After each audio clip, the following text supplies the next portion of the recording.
La muraille est pour moi une frontière qui délimite deux espaces bien distincts que nous voyons.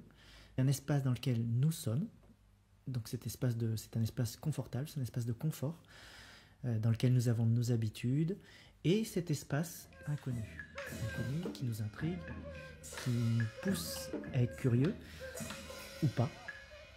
Et cette frontière que j'ai appelée la muraille était en réalité une muraille invisible. Les moments plus importants de la pièce sont la muraille invisible, les mondes intérieurs, dehors, et finalement les retours. En fait, la chronologie qu'on a voulu donner à la pièce, la dramaturgie un peu de la pièce, c'est ce parcours-là.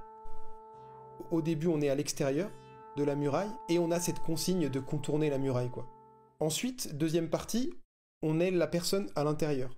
Enfin, l'entité à l'intérieur de la muraille, quoi. Donc là, on a notre point de vue, autre chose, un autre univers, en fait. Troisième mouvement, la personne à l'intérieur, elle sort. Elle vient voir l'extérieur, ça s'appelle dehors, quoi. Donc on prend maintenant le point de vue de la personne qui n'est jamais sortie de sa muraille. Il y a un épilogue, un quatrième mouvement, qui serait une question, en fait. Comment on va vivre maintenant en ayant changé ces choses-là? Donc le but de ce quatrième mouvement, ça va être d'avoir cette multitude de réponses. Et qu'est-ce qu'on fait avec tous ces vécus?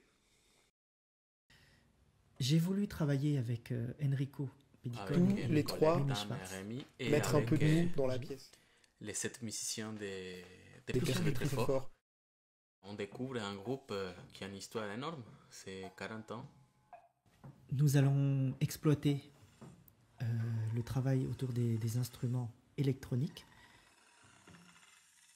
mais aussi un travail gestuel, travail de mouvement, travail corporel.